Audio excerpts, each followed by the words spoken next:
First time namin dito guys sa Vermosa.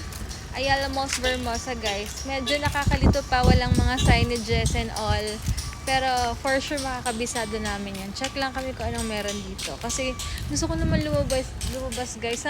Ilang araw na kami nasa house lang. Parang sabi ko, Dad, labas muna tayo saglit. Kasi parang alam mo yung trabaho ka na lang ng trabaho, lilipas yung araw, natapos yung araw mo magtrabaho na lang, ganyan. Pero kahit minsan isingit mo naman sa oras mo bago ako mag-live selling, gusto ko parang maka-unwind naman kahit papano. Di ba, Daddy? What do you think? Yeah.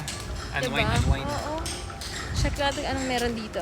Ang daming parking. Alaki ng parking sa likod pala nito, guys, ah. Ito, guys, pag may dog kayo or dogs, guys, may barkyard sila dito. Check natin kung ano pa. The morning after? What's that? I think it's coffee shop, no? Ah, may Krispy Kreme na rin. Nakita ko sa signage, may Frankie's doon pero sarado pa. Oh, check natin. Pancake House. Frankie's doon pala.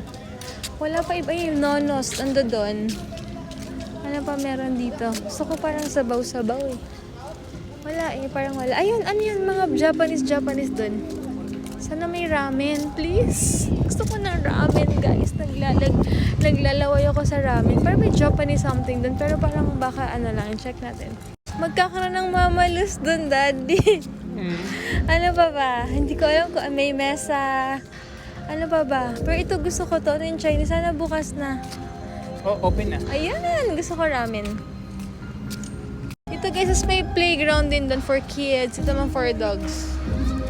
Oh, Frankie's. Oh, open. Ay, June 2024 pa lagi. Tagal pa. Di ba pala sila open, guys? Wala, upuan pa lang. Oh, may paganto pala sila. Wala, hindi pa sila open. So, yung Nonos, nauna na sila, guys. Diyan daw magbabayad ka ng 200 pesos pag manonood ka. Ayan, guys. Gusto to ni Hugo eh. Ayan, ako rin gusto ko actually to. Guys, wala. Nag-crave sana ako ng ramen. Kaya lang walang ramen, guys, dito. Meron Japanese restaurant pero wala silang ramen. Oo, ayan. Oo, parang toddler preschool, Daddy. Preschool siya. Ah, may anytime fitness na dito? Oh, mas malapit sa amin. Kaya lang kasi namamahal ako sa mountain ng fitness first na yan. Kita mo si Medyo pricey siya. Pero maganda naman kasi talaga, guys. Pero, alam niyo yun. It's not for us. For now. Hindi muna ako mag-i-invest ng ganyan for now. Tsaka ano lang eh. Na-compare kasi namin siya sa Gold's Gym. Tapos, syempre, tsaka alam ko ano yun.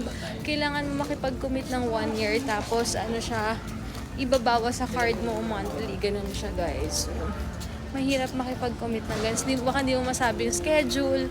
Okay yan kung katulad ko before na wala akong iniisip, wala pang anak. Pero pag may anak ka na, hati-hati oras mo. Grabe. Minsan nga hindi ako nakakatakbo sa morning kasi pagod na pagod yung katawan ko.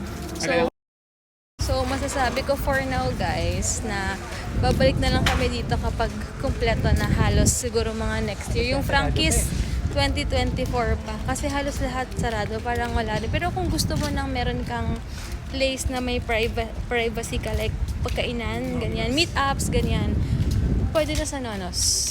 Yun, kasi masarap naman talaga yung food nila. Hindi ko lang feel talaga hindi ko lang pa-feel ngayon mag-pasta. Pero kung kakain lang kayo dito for meetups, like Alabang West, ganyan, pwede dito kasi may privacy, hindi pa ganun karaming tao. So yun lang naman.